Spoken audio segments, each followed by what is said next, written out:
નમસ્કાર વિદ્યાર્થી મિત્રો, એસએન વિદ્યાલય દ્વારા શરૂ કરેલા ઈ લર્નિંગ પ્રોગ્રામમાં આપનું હાર્દિક સ્વાગત છે.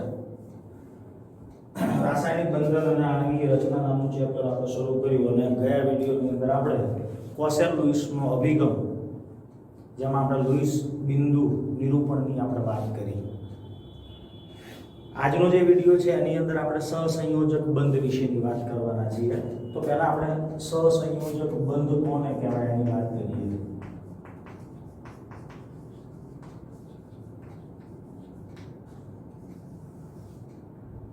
કોસેલ-લુઈસનો જે અભિગમ હતો એની અંદર અણુમાં રહેલા પરમાણુઓ પૈકી એક પરમાણુની વૃત્તિ ઇલેક્ટ્રોન ગુમાવી અને સ્થાયી અષ્ટક રચના પ્રાપ્ત કરવાની હતી.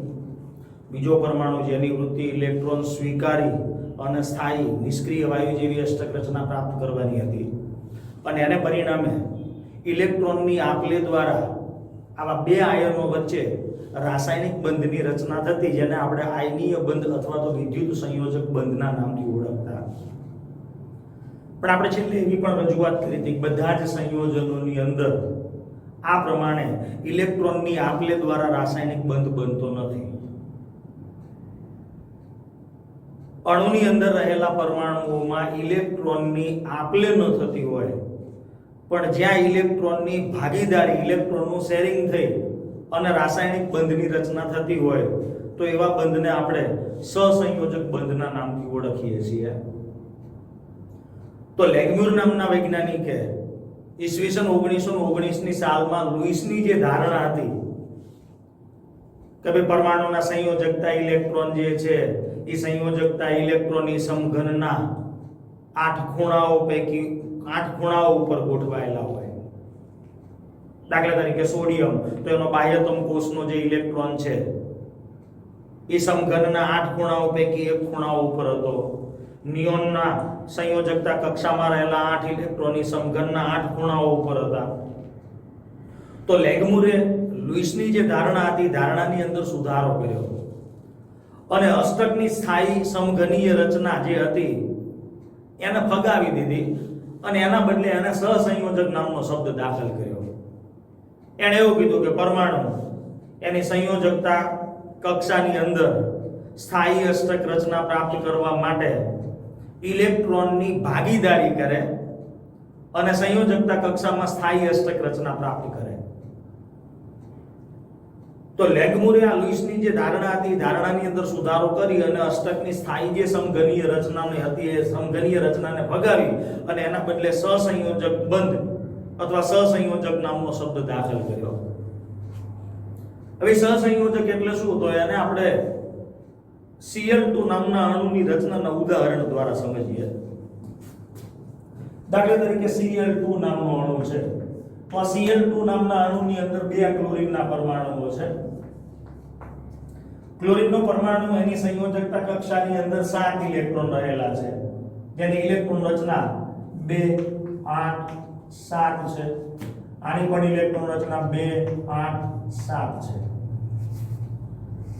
આ 2 ક્લોરીનના પરમાણુઓ એકબીજા સાથે જોડાઈ અને Cl2 નામના અણુની રચના કરે ત્યારે આ ક્લોરીનના પરમાણુને બાહ્યતમ કક્ષાની અંદર 7 ઇલેક્ટ્રોન છે, એટલે સ્થાયી અષ્ટક રચના પ્રાપ્ત કરવા માટે એને 1 ઇલેક્ટ્રોનની જરૂર છે.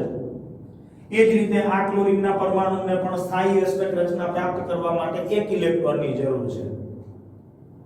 એટલે Cl2 અણુની રચનામાં ભાગ લેતા ક્લોરીનનો પરમાણુ કે જેને નિષ્ક્રિય વાયુ આર્ગોનની સરખામણીમાં 1 ઇલેક્ટ્રોન ઓછો છે, એટલે ક્લોરીનનો પરમાણુ પોતાના 1 ઇલેક્ટ્રોનનું બીજા ક્લોરીનના પરમાણુના 1 ઇલેક્ટ્રોન સાથે ભાગીદારી કરી અને સ્થાયી અષ્ટક રચના પ્રાપ્ત કરે. ક્લોરીનની ઇલેક્ટ્રોન રચના કક્ષકોની અંદર આપણે વાત કરીએ તો આ પ્રમાણે લખીએ: 1s2 2s2 2p6 3s2 3p5. એટલે એની સંયોજકતા કક્ષા એટલે બાહ્યતમ કક્ષા, એમાં 7 ઇલેક્ટ્રોન છે. અથવા આમ ન લખવું હોય તો આ નિયોન ક્લોરીનની ઇલેક્ટ્રોન રચના બાહ્યતમ કક્ષામાં 3s2 3p5 છે. જે આર્ગોનની સરખામણીમાં 1 ઇલેક્ટ્રોન ઓછો ધરાવે છે, એટલે આવો ક્લોરીનનો પરમાણુ અન્ય ક્લોરીનના પરમાણુ સાથે એક એક ઇલેક્ટ્રોનની સહયાદી ભાગીદારી કરી અને એક ઇલેક્ટ્રોન યુગ્મ દ્વારા એક સહસંયોજક બંધની રચના કરે છે. Cl2 અણુની રચનામાં ક્લોરીનનો એક પરમાણુ એના સંયોજકતા કક્ષામાં રહેલા 7 ઇલેક્ટ્રોનમાંથી એક ઇલેક્ટ્રોન અન્ય ક્લોરીન પરમાણુના એક ઇલેક્ટ્રોન સાથે ભાગીદારીની અંદર વાપરે છે. તો આ ક્લોરીન પરમાણુ એનું લુઈસ બિંદુ નિરૂપણ લખવું હોય તો એના સંયોજકતા કક્ષાના ઇલેક્ટ્રોન 7 છે. એના સ્થાયી અષ્ટક માટે એક ઇલેક્ટ્રોનની જરૂર છે. આ બીજો ક્લોરીનનો પરમાણુ એની પાસે પણ સંયોજકતા કક્ષાની અંદર 7 ઇલેક્ટ્રોન છે. એને પણ અષ્ટક માટે એક ઇલેક્ટ્રોનની જરૂર છે. એટલે આ બે ક્લોરીનના પરમાણુ એક એક ઇલેક્ટ્રોનની સહિયારી ભાગીદારી કરી અને એક ઇલેક્ટ્રોન યુગ્મ દ્વારા એક સહસંયોજક બંધની રચના કરે અને Cl2 અણુનું નિર્માણ કરે. તો અહીંયા આ ક્લોરીનના પરમાણુના સ્થાયી અષ્ટક રચના પ્રાપ્ત થઈ જાય. આ ક્લોરીનના પરમાણુને પણ સ્થાયી અષ્ટક રચના પ્રાપ્ત થઈ જાય. ટૂંકમાં પરમાણુઓ સહિયારી ઇલેક્ટ્રોનની ભાગીદારી કરી અને સહસંયોજક બંધની રચના કરે. તો અગાઉ આપણે લુઈસનું જે બિંદુ રચના હતી કે કોઈ પણ પરમાણુ હોય એ પરમાણુના સંયોજકતા કક્ષાના ઇલેક્ટ્રોનની પરમાણુની આજુબાજુ દર્શાવવામાં બિંદુ સ્વરૂપે અથવા ટપકા સ્વરૂપે દર્શાવવામાં આવે છે. તો અહીં દર્શાવેલા આ જે બિંદુઓ છે એ આ ક્લોરીન પરમાણુના સંયોજકતા ઇલેક્ટ્રોન છે. એ જ રીતે આ જે બિંદુઓ દર્શાવેલા છે એ પણ આ ક્લોરીન પરમાણુના સંયોજકતા ઇલેક્ટ્રોન છે. અને એવી જે રચના હતી એ રચનાને આપણે લુઈસ રચના તરીકે ઓળખતા. તો માત્ર ક્લોરીન નામનો અણુ જ નહીં, બીજા અણુઓ માટે પણ આ લુઈસ બિંદુ રચના લખી શકીએ આપણે. તો અણુની રચનાની અંદર ભાગ લેતા જે પરમાણુઓ છે એ પરમાણુઓ એક સરખા પણ હોય અથવા અલગ અલગ પણ હોઈ શકે. દાખલા તરીકે Cl2 તો એની અંદર એક સરખા પરમાણુઓથી સહસંયોજક બંધ રચાય. ઓક્સિજન નામનો અણુ તો એની અંદર પણ સરખા પરમાણુઓ વચ્ચે ઇલેક્ટ્રોનની ભાગીદારી થઈ અને સહસંયોજક બંધ રચાય. નાઇટ્રોજન નામનો અણુ પણ આ સિવાયના અણુઓ જે છે દાખલા તરીકે H2O છે તો એની અંદર જુદા જુદા પ્રકારના પરમાણુઓ છે. એ પરમાણુઓ વચ્ચે પણ સહસંયોજક બંધની રચના થાય છે. ટૂંકમાં જુદા જુદા અણુઓની અંદર લુઈસ બિંદુ નિરૂપણ દરેક પરમાણુનું આપણને ખબર હોવી જોઈએ. હવે ઈ પરમાણુઓના સંયોજકતા કક્ષાના જે ઇલેક્ટ્રોન છે ઈ ઇલેક્ટ્રોનની સંખ્યા ગણી અને એના અનુસંધાને આપણે ઈ અણુનું આવું લુઈસ બિંદુ નિરૂપણ દર્શાવી શકીએ. ખાસ ધ્યાન રાખવાનું, અણુમાં રહેલા પરમાણુઓ પોતાની સ્થાયી અષ્ટક રચના પ્રાપ્ત કરવાનો પ્રયત્ન કરે છે અને એના માટેના લુઈસ બિંદુ નિરૂપણ માટેના જુદા જુદા કેટલાક મુદ્દાઓ છે. ઈ મુદ્દાઓ અનુસાર જો આપણે ચાલીએ તો આપણે કોઈ પણ અણુ કે આયન એનું આવું લુઈસ બિંદુ નિરૂપણ દર્શાવી શકીએ. ટૂંકમાં અણુ કે આયનની અંદર રહેલા પરમાણુઓ અલગ અલગ પણ હોઈ શકે અથવા અણુમાં રહેલા પરમાણુઓ સમાન પણ હોઈ શકે. તો આ લુઈસ બિંદુ નિરૂપણ માટેની કેટલીક શરતો છે. એ શરતો તમારે ધ્યાનમાં રાખવાની છે. પહેલી શરત કે ભાઈ અણુની અંદર રહેલા પરમાણુઓ વચ્ચે રચાતો દરેક બંધ, અણુની અંદર રહેલા પરમાણુઓ વચ્ચે રચાતો દરેક બંધ એ પરમાણુઓ વચ્ચેની ઇલેક્ટ્રોનની ભાગીદારીનું પરિણામ છે. એ પરમાણુઓ વચ્ચે જે બંધની રચના થાય એ બંધની અંદર પરમાણુઓની સહિયારી ભાગીદારી હોય છે. બીજું, દરેક સંયોજાતો પરમાણુ ભાગીદારી યુગ્મને ઓછામાં ઓછો એક ઇલેક્ટ્રોન આપે છે. ટૂંકમાં અણુની રચનામાં મધ્યસ્થ પરમાણુની આજુબાજુ જેટલા પરમાણુઓ ગોઠવાયેલા હોય આ પરમાણુ અને મધ્યસ્થ પરમાણુ વચ્ચે ઓછામાં ઓછો એક ઇલેક્ટ્રોન તો ભાગીદારીમાં વપરાય જ છે. આવા જે પરમાણુઓ છે એ પરમાણુઓની ઇલેક્ટ્રોનની ભાગીદારીને પરિણામે સંયોજાતા પરમાણુઓની બાહ્યતમ કોષની રચના ઉમદા વાયુ જેવી પ્રાપ્ત થાય છે. ટૂંકમાં અણુમાં રહેલા પરમાણુઓ ઇલેક્ટ્રોનની ભાગીદારી એવી રીતે કરે છે કે જેથી આ દરેક પરમાણુને નિષ્ક્રિય વાયુ અથવા ઉમદા વાયુ જેવી સ્થાયી અષ્ટક રચના પ્રાપ્ત થાય. દાખલા તરીકે પાણીની આપણે વાત કરીએ તો પાણીની અંદર 2 હાઇડ્રોજનના પરમાણુ અને 1 ઓક્સિજનનો પરમાણુ છે. હવે જ્યારે આપણે લુઈસ બિંદુ નિરૂપણની આપણે વાત કરીએ ત્યારે લુઈસ બિંદુ નિરૂપણની અંદર સૌપ્રથમ તો આપણે ઈ અણુમાં રહેલા પરમાણુઓના સંયોજકતા ઇલેક્ટ્રોનની કુલ સંખ્યા ગણવી પડે. અણુમાં રહેલા પરમાણુઓ જે છે ઈ પરમાણુઓના સંયોજકતા ઇલેક્ટ્રોનની સંખ્યા ગણવી પડે. દાખલા તરીકે Cl2 છે તો Cl2 ની અંદર એક ક્લોરીન પરમાણુમાં 7 સંયોજકતા ઇલેક્ટ્રોન, બીજા ક્લોરીનમાં 7 એટલે કુલ 14 સંયોજકતા ઇલેક્ટ્રોન થાય. O2 અણુમાં સંયોજકતા ઇલેક્ટ્રોન તો કે એક ઓક્સિજન પરમાણુ, એના સંયોજકતા ઇલેક્ટ્રોન તો કે ઓક્સિજનનો પરમાણુ ક્રમાંક 8 છે એટલે સંયોજકતા ઇલેક્ટ્રોન 6 એટલે 6 6 12 સંયોજકતા ઇલેક્ટ્રોન થાય. નાઇટ્રોજન તો એનો પરમાણુ ક્રમાંક 7 છે 2 5 તો 5 ને 5 10 સંયોજકતા ઇલેક્ટ્રોન હોય. H2O તો હાઇડ્રોજનમાં એક સંયોજકતા ઇલેક્ટ્રોન એટલે 2 ના, ઓક્સિજનના 6 સંયોજકતા ઇલેક્ટ્રોન એટલે 6 ટોટલ 8 સંયોજકતા ઇલેક્ટ્રોન થાય. તો પાણીની અંદર આ સહસંયોજક બંધની રચના કેવી રીતે થાય? તો આ ઓક્સિજનનો પરમાણુ, આ હાઇડ્રોજનના 2 પરમાણુ,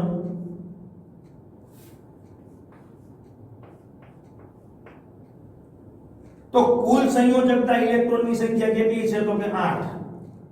હવે શરત એ છે કે આ પરમાણુઓ વચ્ચે ઓછામાં ઓછા 1 ઇલેક્ટ્રોનની ભાગીદારી તો થાય. એટલે હાઇડ્રોજનનો 1 ઇલેક્ટ્રોન, ઓક્સિજનનો 1 ઇલેક્ટ્રોન. એ જ રીતે આ હાઇડ્રોજનનો 1 ઇલેક્ટ્રોન, ઓક્સિજનનો 1 ઇલેક્ટ્રોન.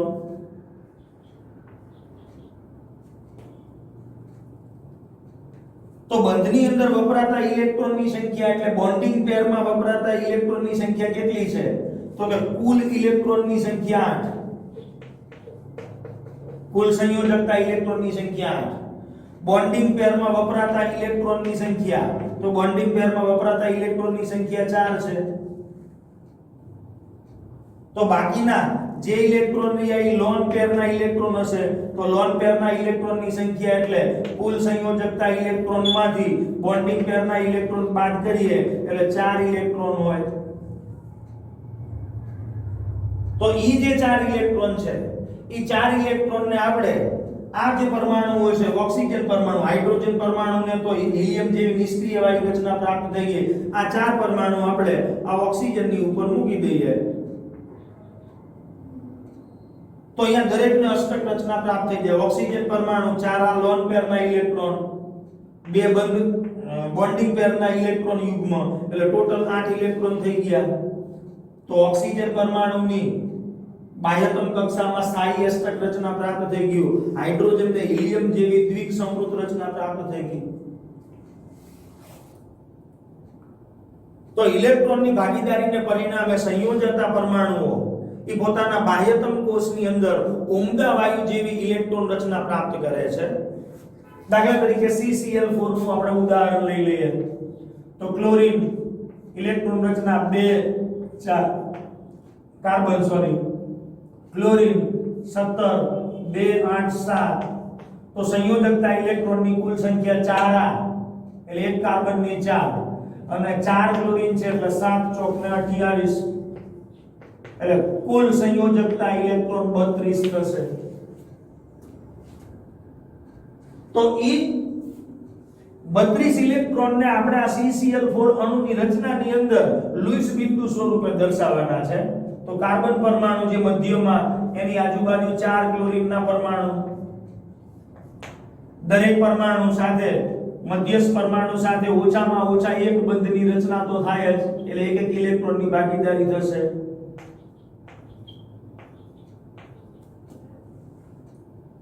તો કુલ ઇલેક્ટ્રોન 32 છે.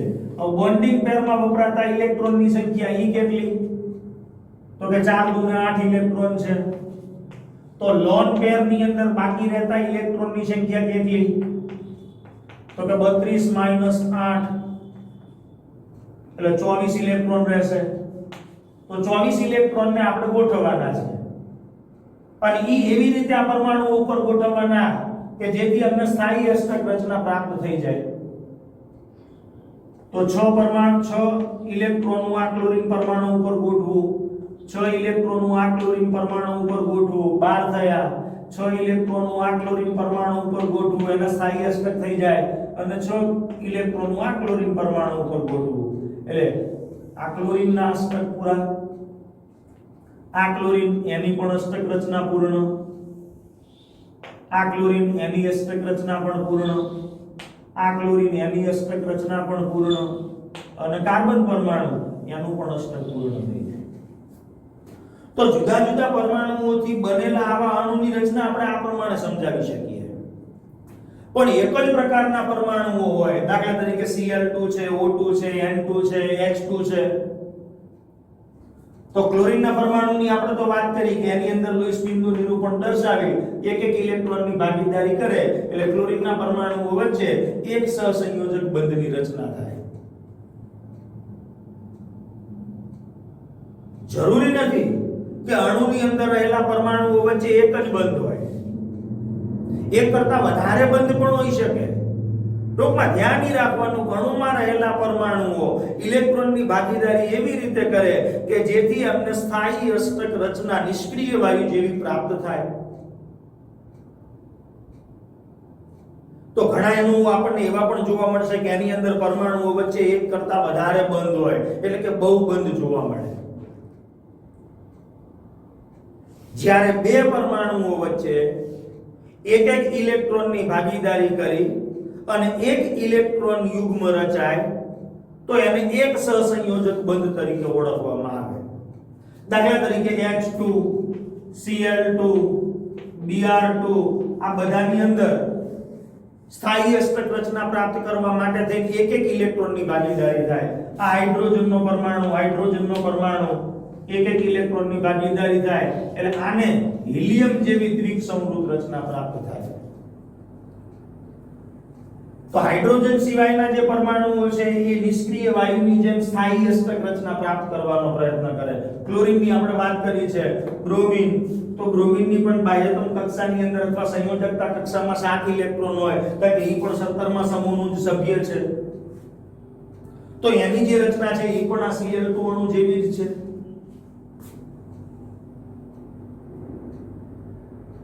જ્યારે અણુની અંદર પરમાણુઓ વચ્ચે એક કરતા વધારે બંધની રચના થાય તો એનો અર્થ એવો થયો કે બે પરમાણુઓ વચ્ચે એક કરતા વધારે ઇલેક્ટ્રોન યુગ્મ રહેલા છે. દાખલા તરીકે O2, CO2, C2H4, O2, CO2, C2H4 આ O2 અણુ જે છે એ O2 અણુની અંદર પહેલા આપણે કુલ સંયોજકતા ઇલેક્ટ્રોન ગણીએ તો 612 સંયોજકતા ઇલેક્ટ્રોન છે કુલ. કાર્બનના 4 અને ઓક્સિજનના 6 એટલે 6 દુ 12 ને 4 16 સંયોજકતા ઇલેક્ટ્રોન છે. કાર્બનના 4 4 દુ 8, હાઇડ્રોજનનો 1 8 ને 4 12 સંયોજકતા ઇલેક્ટ્રોન છે. અને આ ઇલેક્ટ્રોનની ગોઠવણી આપણે એવી રીતે કરવાની કે દરેક પરમાણુને સ્થાયી અષ્ટક રચના પ્રાપ્ત થઈ જાય. દાખલા તરીકે ઓક્સિજનનો પરમાણુ બે વચ્ચે ઓછામાં ઓછા એક બંધની તો ભાગીદારી થાય એટલે એક ઇલેક્ટ્રોનની આપણે ભાગીદારી કરીએ તો આ ઓક્સિજનનો જે પરમાણુ છે એ ઓક્સિજનના પરમાણુ વચ્ચે એક બંધ આપણે બનાવીએ જેની અંદર એક ઇલેક્ટ્રોનની ભાગીદારી થાય. તો કુલ ઇલેક્ટ્રોન આટલા છે. બોન્ડિંગ પેરની અંદર વપરાયેલા ઇલેક્ટ્રોનની સંખ્યા 2 છે. તો લોન પેર કેટલી વધી તો કે 12 માંથી 2 જાય એટલે બાકીના 10 ઇલેક્ટ્રોનને આપણે ગોઠવવાના.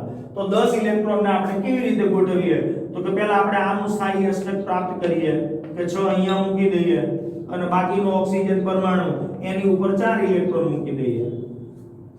પણ જો આવી રીતે ગોઠવણી કરવા જઈશું તો આ ઓક્સિજન પરમાણુઓના અષ્ટક પૂર્ણ થતા નથી.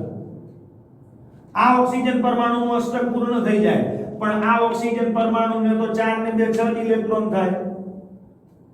એટલે એવા સંજોગોમાં આ જે બે ઇલેક્ટ્રોન છે ઈ બે ઇલેક્ટ્રોન દ્વારા બે ઓક્સિજન વચ્ચે હજુ એક બંધની રચના થાય. પણ હવે આ બંને ઓક્સિજન પરમાણુઓને સ્થાયી અષ્ટક રચના પ્રાપ્ત થઈ જાય તો બે પરમાણુઓ વચ્ચે જ્યારે એક કરતા વધારે ઇલેક્ટ્રોન યુગ્મ હોય ત્યારે ઈ પરમાણુઓ વચ્ચે એક કરતા વધારે સહસંયોજક બંધ બને. તો એક સહસંયોજક બંધ ક્યારે બને તો કે બે પરમાણુઓ વચ્ચે એક એક ઇલેક્ટ્રોનની ભાગીદારી થઈ અને એક ઇલેક્ટ્રોન યુગ્મ રચાય તો એને એક સહસંયોજક બંધ કહેવાય. H2 Cl2 Br2 આ બધામાં એક સહસંયોજક બંધની રચના થાય. પણ જો બે પરમાણુઓ વચ્ચે બે બે ઇલેક્ટ્રોનની ભાગીદારી થઈ અને બે ઇલેક્ટ્રોન યુગ્મ રચાય તો એમની વચ્ચે સહસંયોજક દ્વિબંધની રચના થાય. દાખલા તરીકે O2 માની લો કે CO2 છે તો CO2 ની અંદર કુલ સંયોજકતા ઇલેક્ટ્રોન 16 છે. કાર્બન પરમાણુ એની આજુબાજુ ઓક્સિજન પરમાણુ ઓછામાં ઓછો એક બંધ તો બને જ. હવે બોન્ડિંગ પેર કેટલા થયા તો કે બોન્ડિંગ પેર ની અંદર ઇલેક્ટ્રોનની સંખ્યા કેટલી થઈ તો કે 2 4 ઇલેક્ટ્રોન થયા. હવે લોન પેર તો કે લોન પેર એટલે કે બાકી રહેલા ઇલેક્ટ્રોન તો લોન પેરના ઇલેક્ટ્રોન એટલે 16 - 4 એટલે 12 ઇલેક્ટ્રોન રહેશે. તો એ 12 ઇલેક્ટ્રોન આપણે એવી રીતે ગોઠવવાના કે જેથી આ પરમાણુઓને સ્થાયી અષ્ટક રચના પ્રાપ્ત થઈ જાય. માની લો કે 6 ઇલેક્ટ્રોન હું અહીંયા મૂકી દઉં 6 ઇલેક્ટ્રોન હું અહીંયા મૂકી દઉં આ 12 ઇલેક્ટ્રોન પૂરા થઈ ગયા તો બે ઓક્સિજન પરમાણુને સ્થાયી અષ્ટક રચના પ્રાપ્ત થઈ ગઈ. આમાં બે ઇલેક્ટ્રોન છે એક બંધમાં. પણ કાર્બન પરમાણુને સ્થાયી અષ્ટક રચના પ્રાપ્ત થતી નથી. તો એવા સંજોગોની અંદર એક જ મિનિટ કાર્બનનો 4 અને 6 × 2 12 ને 4 16 બોન્ડિંગ પેરના ઇલેક્ટ્રોનની સંખ્યા એ 4 એટલે 16 માંથી 4 જાય એટલે 12 ઇલેક્ટ્રોન આપણે ગોઠવી દીધા. પણ હવે અહીંયા કાર્બન પરમાણુને અષ્ટક રચના પ્રાપ્ત થતી નથી એટલે આ બે ઇલેક્ટ્રોન જે છે એના દ્વારા કાર્બન ઓક્સિજન વચ્ચે હજુ એક બંધની રચના થશે. આ ઓક્સિજન ઉપરના બે ઇલેક્ટ્રોન છે ઈ પણ અહીંયા આવશે એટલે ટૂંકમાં હવે આ કાર્બન પરમાણુને અષ્ટક રચના નિષ્ક્રિય વાયુ જેવી પ્રાપ્ત થઈ જશે. ઓક્સિજન પરમાણુને પણ સ્થાયી અષ્ટક રચના પ્રાપ્ત થઈ જાય. ટૂંકમાં CO2 ના અણુમાં પણ કાર્બન અને ઓક્સિજન વચ્ચે બે બે ઇલેક્ટ્રોનની ભાગીદારી થઈ અને બે ઇલેક્ટ્રોન યુગ્મ દ્વારા સહસંયોજક દ્વિબંધની રચના થાય છે. તો એક સહસંયોજક બંધ કોને કહેવાય? જ્યારે બે પરમાણુઓ એક એક ઇલેક્ટ્રોનની સહિયારી ભાગીદારી કરી અને એક ઇલેક્ટ્રોન યુગ્મ રચે તો એને સહસંયોજક એક બંધ કહેવાય. પણ બે પરમાણુઓ બે બે ઇલેક્ટ્રોનની ભાગીદારી કરી અને બે ઇલેક્ટ્રોન યુગ્મ રચે તો એને સહસંયોજક દ્વિબંધ તરીકે ઓળખવામાં આવે. એવી જ રીતે C2H4 તો અણુની રચના જ્યારે આવે ત્યારે અણુની રચનાની અંદર લુઈસ પ્રમાણે જો આપણે આની બંધારણ દર્શાવવું હોય તો આટલી બાબતો તમારે ધ્યાનમાં રાખવાની છે. પહેલા તો સંયોજકતા કક્ષાના કુલ ઇલેક્ટ્રોનની સંખ્યા ગણવી. સંયોજકતા કક્ષાના કુલ ઇલેક્ટ્રોન ગણવા. ત્યારબાદ બંધમાં વપરાતા બંધકારક ઇલેક્ટ્રોનની સંખ્યા ગણવી.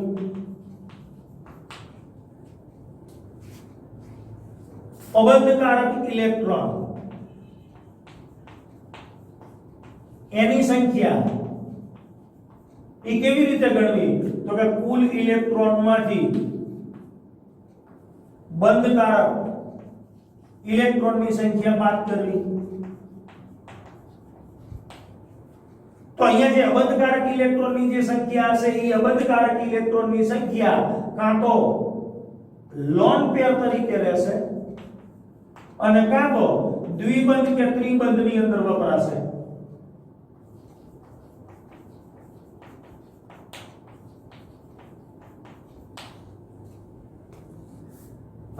સમજવું હોય તો એના માટેના ચોક્કસ ઉદાહરણો દ્વારા આપણે એની ચર્ચા કરશું. તો આ ત્રણ મુદ્દાઓ તમારે ખાસ ધ્યાન રાખવાના છે લુઈસ બિંદુ નિરૂપણની રચના દર્શાવી હોય ત્યારે. કોઈ પણ અણુની અંદર સહસંયોજક બંધ દ્વારા રાસાયણિક બંધનું નિર્માણ સમજાવવું હોય તો લુઈસ બિંદુ રચનાની અંદર તમારા ત્રણ મુદ્દાઓ ધ્યાનમાં રાખવાના છે. દ્વિબંધ સિવાય આપણે ત્રિબંધની પણ વાત કરી લઈએ કે ભાઈ જ્યારે બે પરમાણુઓ વચ્ચે ત્રણ ઇલેક્ટ્રોનની સહિયારી ભાગીદારી થઈ અને 3 ઇલેક્ટ્રોન યુગ્મ દ્વારા 3 સહસંયોજક બંધ રચાય તો એને ત્રિસહસંયોજક બંધ તરીકે ઓળખવામાં આવે. દાખલા તરીકે N2 નામનો અણુ છે અથવા તો C2H2 નામનો અણુ છે. આ C2H4 ની આપણે વાત કરી લઈએ પહેલા દ્વિબંધની કે ભાઈ કાર્બન એના સંયોજકતા કક્ષાના ઇલેક્ટ્રોન 4 એટલે 4 દુ 8 ઇલેક્ટ્રોનની, હાઇડ્રોજનના 4 એટલે 8 ને 4 ટોટલ 12 સંયોજકતા ઇલેક્ટ્રોન થશે. હવે એમાં બોન્ડિંગ પેર ની અંદર વપરાતા એટલે કાર્બનનો પરમાણુ, 4 હાઇડ્રોજનના પરમાણુ, તો એની અંદર ઓછામાં ઓછો એક બંધ તો રચાય જ. એટલે એક બંધ અહીંયા, એક બંધ અહીંયા, એક બંધ અહીંયા, એક અહીંયા, એક અહીંયા, તો ટોટલ કેટલા 5 બંધ થયા એટલે 10 ઇલેક્ટ્રોન થયા બંધકારક. તો લોન પેર કેટલી વધે તો કે 2 વધે. અબંધકારક ઇલેક્ટ્રોનની જે સંખ્યા છે જે બંધમાં વપરાતા નથી આમાં 2 ઇલેક્ટ્રોન વધશે. ઈ 2 ઇલેક્ટ્રોન એની આપણે ગોઠવણી એવી રીતે કરવાની કે જેથી દરેક પરમાણુને સ્થાયી અષ્ટક રચના પ્રાપ્ત થઈ જાય. તો ત્યાં બહુબંધની રચના થશે કારણ કે હાઇડ્રોજનને તો હિલિયમ જેવી દ્વિસમૃત રચના પ્રાપ્ત થઈ ગઈ પણ આ કાર્બન પરમાણુને અષ્ટક રચના પ્રાપ્ત થતી નથી. 2 2 4 ને 2 6 જ ઇલેક્ટ્રોન છે એટલે એક બંધ અહીંયા નવો બનશે. તો બે પરમાણુઓ વચ્ચે 2 ઇલેક્ટ્રોનની ભાગીદારી સહિયારી ભાગીદારી થઈ અને 2 સહસંયોજક બંધ બને તો એને આપણે સહસંયોજક દ્વિબંધ તરીકે ઓળખીશું. એવી જ રીતે N2 અણુની વાત કરીએ તો નાઇટ્રોજન નામનો જે અણુ છે એ નાઇટ્રોજન નામના અણુની રચનામાં આપણે વાત કરીએ તો નાઇટ્રોજન પરમાણુની બાહ્યતમ કક્ષાની અંદર 5 ઇલેક્ટ્રોન છે.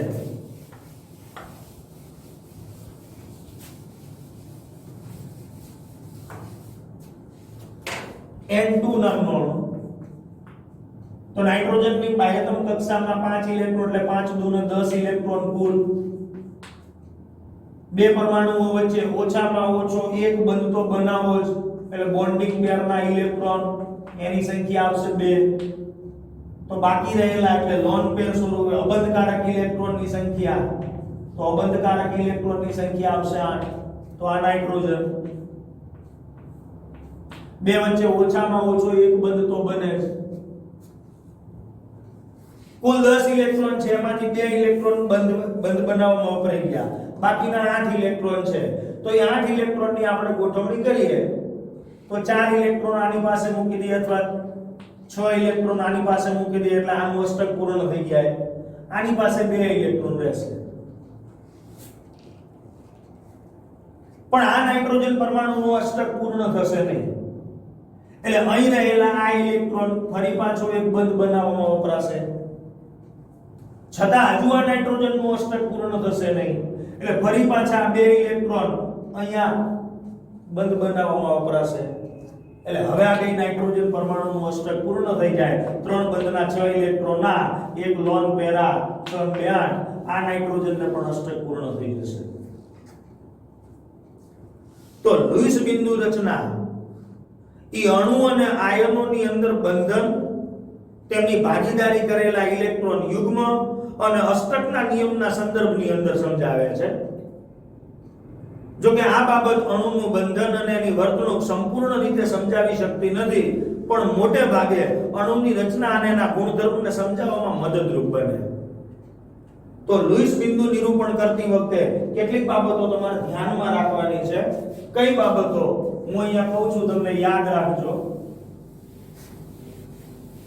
કોઈ પણ અણુ કે આયન એનું લુઈસ બિંદુ નિરૂપણ આપણે દર્શાવવું હોય તો એના માટેના જુદા જુદા 4-5 મુદ્દાઓ છે એ તમારે ધ્યાનમાં રાખવાના. પહેલું પહેલી બાબત કે ભાઈ કોઈ પણ અણુ કે આયનની લુઈસ બિંદુ રચના લખવી હોય તો સંયોગ અણુમાં રહેલા પરમાણુઓ જેટલા પણ હોય આ બધા જ પરમાણુઓના સંયોજકતા ઇલેક્ટ્રોનની કુલ સંખ્યા ગણવી. લુઈસ બિંદુ નિરૂપણ માટે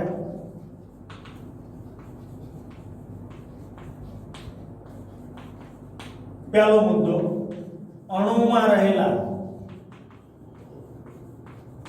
બધા જ પરમાણુ ના સંયોજકતા ઇલેક્ટ્રોનની કુલ સંખ્યા ગણવી. પહેલું કામ આ કરવાનું. આગળના વિડિયોની અંદર આપણે આવા લુઈસ બિંદુ નિરૂપણોની વાત કરીશું. અત્યારે આપણે થોડાક ઉદાહરણો લઈશું, ત્યારબાદ બાકીના વધારે ઉદાહરણો લુઈસ બિંદુ નિરૂપણ દ્વારા આપણે આગળના વિડિયોની અંદર સ્પેશિયલ એની ચર્ચા કરીશું. તો પહેલો મુદ્દો આ કે ભાઈ લુઈસ બિંદુ રચના લખવી હોય તો એના માટે અણુમાં રહેલા પરમાણુઓના સંયોજકતા ઇલેક્ટ્રોનની કુલ સંખ્યા ગણવી. દાખલા તરીકે મીથેન છે તો મીથેનમાં કાર્બન પરમાણુ એની ઇલેક્ટ્રોન રચના 2 4, સંયોજકતા ઇલેક્ટ્રોન 4. હાઇડ્રોજન પરમાણુ 1 ઇલેક્ટ્રોન, પણ આમાં તો ટોટલ 4 હાઇડ્રોજન છે એટલે 4 ઇલેક્ટ્રોનની, એટલે કુલ સંયોજકતા ઇલેક્ટ્રોન 8 થશે. પહેલી બાબત આ.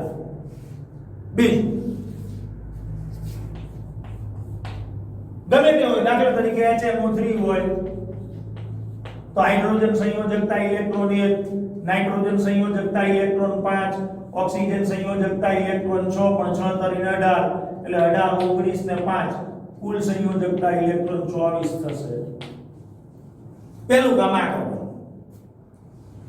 હવે માની લો કે આપણને કોઈ આયન આપેલો હોય, ઋણ આયન કે ધન આયન, તો ઋણ આયન આપેલો હોય તો ઋણ ભાર જેટલા ઇલેક્ટ્રોન એની અંદર ઉમેરવા, અને ધન આયન આપેલો હોય તો જેટલો ધન ભાર હોય એટલા ઇલેક્ટ્રોન બાદ કરવા.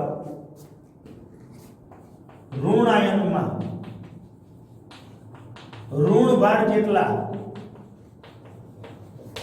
ઇલેક્ટ્રોન ઉમેરવા અને ધન આયનમાં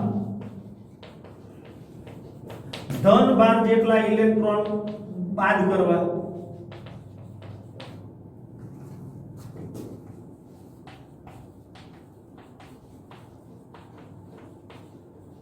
દાખલા તરીકે CO3-2 છે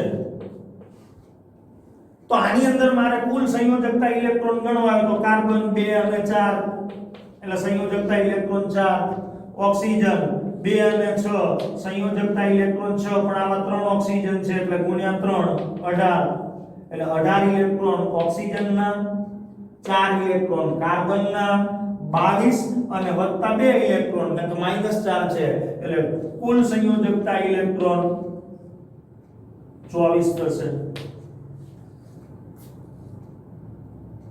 ધન આયન આપેલો હોય, દાખલા તરીકે NH4+ તો નાઇટ્રોજન 2 5 સંયોજકતા ઇલેક્ટ્રોન 5, હાઇડ્રોજન 1, પણ આમાં તો 4 હાઇડ્રોજન છે એટલે 4 * 4 5 ને 4 9 અને એમાંથી એક બાદ કરો એટલે આમાં સંયોજકતા ઇલેક્ટ્રોન થશે 8.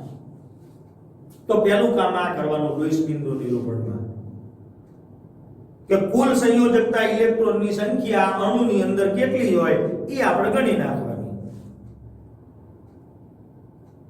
હવે અણુની અંદર સંયોજકતા જે પરમાણુઓ છે એ પરમાણુની આપણને સંજ્ઞા ખબર હોવી જોઈએ અને એનું માળખાનું જો જ્ઞાન હોય તો ઇલેક્ટ્રોનની સંખ્યાને કુલ બંધના પ્રમાણમાં બંધન યુગ્મની ભાગીદારીની વહેંચણી આ પરમાણુઓ વચ્ચે કરવી.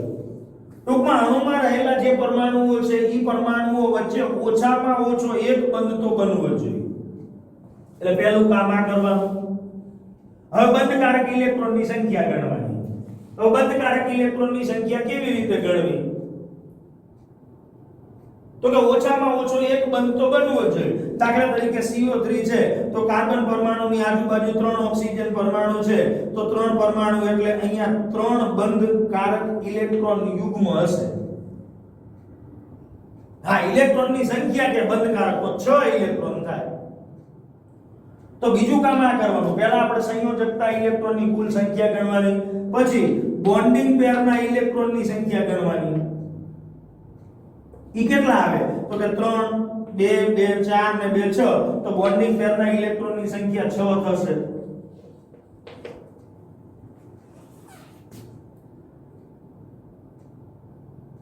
બીજું, જ્યારે કોઈ તમને આવો અણુ કે આયન આપેલો હોય તો એમાં જેની વિદ્યુત ઋણતા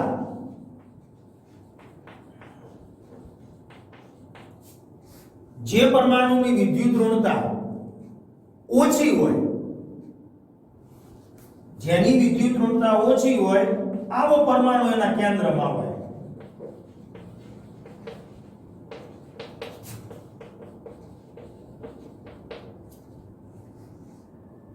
જે પરમાણુ, આમ તો એની અંદર જુદા જુદા 4 એક મુદ્દાઓ છે.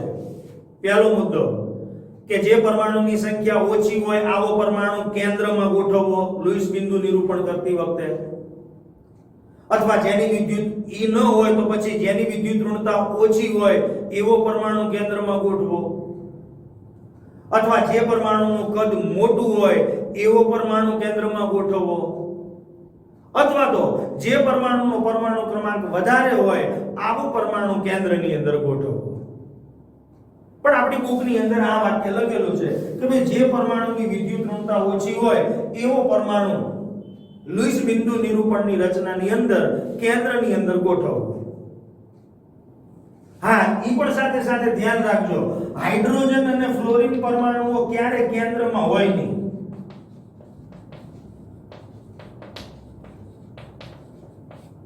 કાર્બન હોઈ શકે, નાઇટ્રોજન હોઈ શકે, ફોસ્ફરસ હોઈ શકે, ઓક્સિજન હોઈ શકે, કાર્બન, નાઇટ્રોજન, ઓક્સિજન, સલ્ફર હોઈ શકે, બ્રોમિન હોઈ શકે.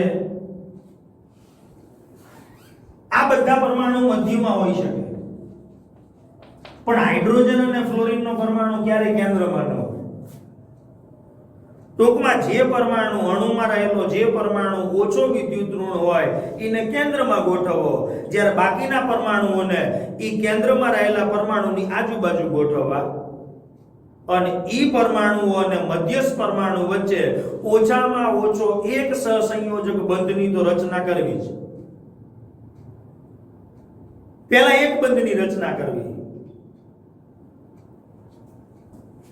પછી ધ્યાન શું રાખવાનું? તો કે જે ખૂણાઓ ઉપર પરમાણુઓ ગોઠવાયેલા હોય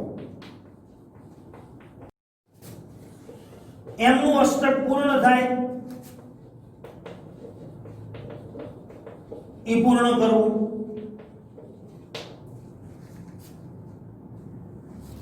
જેની વિદ્યુત ઋણતા ઓછી હોય આવા પરમાણુને કેન્દ્રમાં ગોઠવવો, બાકીના પરમાણુઓને એની આજુબાજુ ખૂણાઓ ઉપર ગોઠવવા.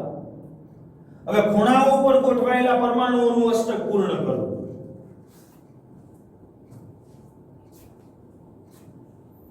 પહેલા એકલ બંધ લખાય દોરી મધ્યસ્થ પરમાણુની આજુબાજુ ગોઠવાયેલા જે પરમાણુઓ છે એમની સાથે એક બંધ તો બનાવવાનો છે.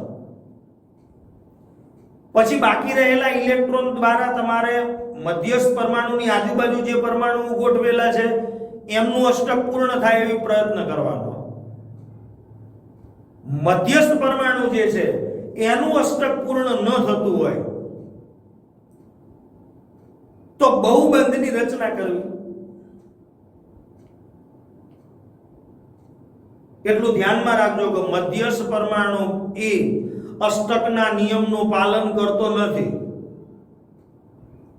શક્ય હોય ત્યાં સુધી મધ્યસ્થ પરમાણુનું અષ્ટક પૂર્ણ થાય એવા પ્રયત્નો કરવાના, પણ કેટલીક વખત એવું પણ બને કે મધ્યસ્થ પરમાણુ પાસે 8 કરતા વધારે ઇલેક્ટ્રોન પણ હોય. ટૂંકમાં અણુમાં રહેલા જે પરમાણુઓ છે એ પરમાણુઓનું અષ્ટક પૂર્ણ થાય એવા પ્રયત્નો કરવાના. મધ્યસ્થ પરમાણુ પાસે ક્યારેય 8 કરતા ઓછા ઇલેક્ટ્રોન ના હોય, 8 કરતા વધારે ઇલેક્ટ્રોન હશે તો ચાલશે. મધ્યસ્થ પરમાણુનું અષ્ટક નો નિયમ નહીં પડાય તો ચાલશે. હા, છેડા ઉપર જે પરમાણુઓ ગોઠવેલા છે એમનું અષ્ટક પૂર્ણ થવું જોઈએ. તો અત્યારે હાલ પૂરતું આપણે એક ઉદાહરણ દ્વારા આ લુઈસના બિંદુ નિરૂપણની વાત કરીએ. દાખલા તરીકે CO3-2 છે. તો હવે નિયમો પ્રમાણે ચાલીએ પહેલા કે ભાઈ અણુમાં રહેલા બધા જ પરમાણુના સંયોજકતા ઇલેક્ટ્રોનની સંખ્યા તો કુલ સંયોજકતા ઇલેક્ટ્રોન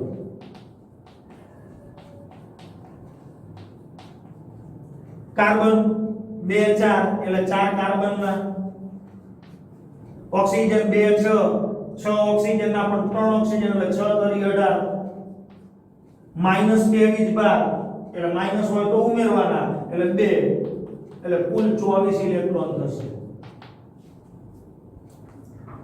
હવે કાર્બન અને ઓક્સિજનમાં કાર્બન પરમાણુની વિદ્યુત ઋણતા ઓછી એટલે કાર્બન પરમાણુને સેન્ટરમાં ગોઠવી દઈએ અને એની આજુબાજુ 3 ઓક્સિજનના પરમાણુ ગોઠવી દઈએ. હવે શરત થઈ હતી કે ઓછામાં ઓછો એક બંધ તો બનાવવાનો છે એટલે આ એક બંધ બનાવી દીધો, આમની વચ્ચે પણ એક બંધ બનાવી દીધો, આમની વચ્ચે પણ એક બંધ બનાવી દીધો એટલે બંધકારક ઇલેક્ટ્રોનની સંખ્યા ઈ કેટલી થઈ 2 2 4 ને 2 6 તો કે 6 ઇલેક્ટ્રોન થાય. હવે બાકી રહેલા જે ઇલેક્ટ્રોન છે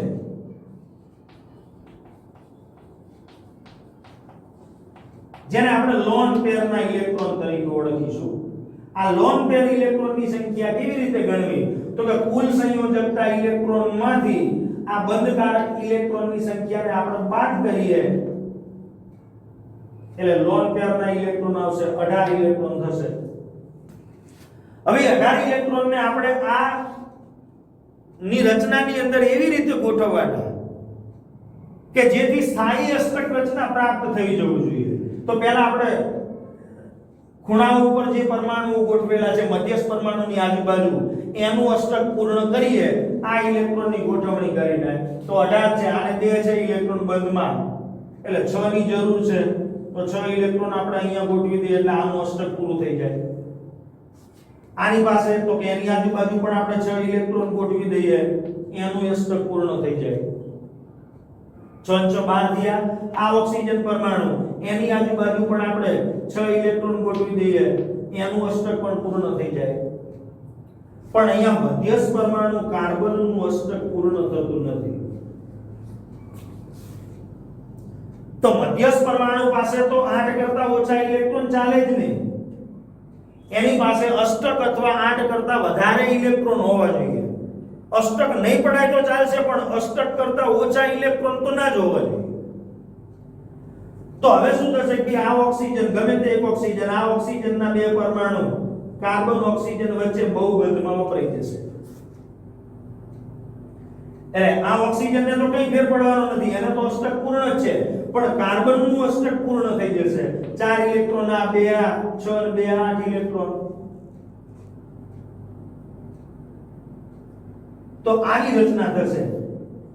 આ ઓક્સિજન એનું અષ્ટક પૂર્ણ, આ કાર્બન પરમાણુ એનું અષ્ટક પણ પૂર્ણ, આ ઓક્સિજન પરમાણુ એનું અષ્ટક પણ પૂર્ણ, આ ઓક્સિજન પરમાણુ એનું અષ્ટક પણ પૂર્ણ. હવે વાત આવે ફોર્મલ ચાર્જની કે ભાઈ ચાર્જ કેવી રીતે ગણવો. તો ફોર્મલ ચાર્જ ગણવો હોય તો એના માટેનું એક સૂત્ર છે. માની લો કે આ ઓક્સિજન પરમાણુનો ફોર્મલ ચાર્જ ગણવો હોય તો કેવી રીતે ગણવો, આ કાર્બન પરમાણુનો ફોર્મલ ચાર્જ કેવી રીતે ગણવો, આ ઓક્સિજનનો ફોર્મલ ચાર્જ કેવી રીતે ગણવો. તો ફોર્મલ ચાર્જ ગણવો હોય તો પહેલા તો વેલેન્સ ઇલેક્ટ્રોન જેનો ફોર્મલ ચાર્જ ગણવા માંગતો હોય એના વેલેન્સ ઇલેક્ટ્રોન એમાંથી એના લોન પેરના ઇલેક્ટ્રોન બાદ કરવા અને એમાંથી બોન્ડિંગ પેરના જે ઇલેક્ટ્રોન હોય એને 2 વડે ભાગવા એટલે તમને એનો ફોર્મલ ચાર્જ ખબર પડી જાય. દાખલા તરીકે મારે આ ઓક્સિજનની વાત કરવી છે તો આ ઓક્સિજન એના સંયોજકતા ઇલેક્ટ્રોન તો 6 છે. લોન પેર તો એની પાસે લોન પેર એટલે જે બંધમાં વપરાતા નથી એવા એટલે ઇલેક્ટ્રોન કેટલા છે તો કે 4 છે. બોન્ડિંગ પેર તો તેના બંધમાં વપરાયેલા ઇલેક્ટ્રોન કેટલા છે તો કે 4 છે. તો 4 ભાગ્યા 2 એટલે અહીંયા 2 0 તો આના ઉપર 0 ચાર્જ આવશે. આ ઓક્સિજનનો મારો ફોર્મલ ચાર્જ ગણવો હોય તો તો એ ઓક્સિજનનો ફોર્મલ ચાર્જ કેવી રીતે ગણાય? તો કે એની પાસે વેલેન્સ ઇલેક્ટ્રોન તો કે 1 કે 6, લોન પેર તો કે લોન પેર 3 છે એટલે એના ઇલેક્ટ્રોન 6, બોન્ડિંગ પેર તો કે 1 છે એમાં ઇલેક્ટ્રોનની સંખ્યા 2 તો 2 ભાગ્યા 2 1 તો એની અંદર કેટલા આવશે? તો કે -1. આ ઓક્સિજન ઉપર -1 ચાર્જ આવશે. એવી જ રચના ઓક્સિજનની છે. આ ઓક્સિજન ઉપર પણ -1 ચાર્જ આવશે એટલે આ -2 ચાર્જ કમ્પ્લીટ થઈ જશે. એટલું યાદ રાખો, આયન આપેલો હોય તો ધન ભાર હોય તો ધન ભાર હંમેશા મધ્યસ્થ પરમાણુ ઉપર હોય. જ્યારે ઋણ ચાર્જ આપેલો હોય આયનમાં તો એ ઋણ ચાર્જ રિયોની મધ્યસ્થ પરમાણુ સિવાયના જે આસપાસના પરમાણુઓ છે એની ઉપર ગોઠવાયેલો હોય. તો અણુ કે આયનનું લુઈસ બિંદુ નિરૂપણ જો આપણે કરવું હોય તો આટલા મુદ્દાઓ તમારે ધ્યાનમાં રાખવા પડે. જેની વિદ્યુત ઋણતા ઓછી હોય આવા પરમાણુને કેન્દ્રમાં ગોઠવવો, બાકીના પરમાણુને એની આજુબાજુ ગોઠવી એક એક ઇલેક્ટ્રોનની ભાગીદારી દ્વારા એક સહસંયોજક બંધની રચના તો કરવી જ. પછી લોન પેરના જે બાકી રહેલા જે ઇલેક્ટ્રોન છે કે જે બંધમાં વપરાતા નથી આવા ઇલેક્ટ્રોનને મધ્યસ્થ પરમાણુ કોર્નર ઉપર જે ગોઠવાયેલા પરમાણુઓ છે એની ઉપર એવી રીતે ગોઠવવા કે જેથી અમને સ્થાયી અષ્ટક રચના પ્રાપ્ત થઈ જાય. અને જો મધ્યસ્થ પરમાણુનું અષ્ટક પૂર્ણ થતું ના હોય તો બહુબંધની રચના કરવી. તો ફોર્મલ ચાર્જ કેવી રીતે ગણવો?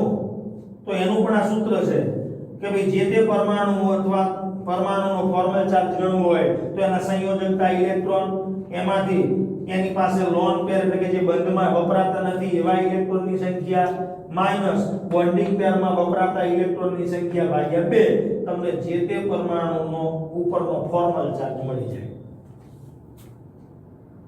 તો આવા લુઈસ બિંદુ નિરૂપણના અનુસંધાનના કોયડાઓની ચર્ચા આપણે આગળના વિડિયોની અંદર કરીશું. નમસ્કાર.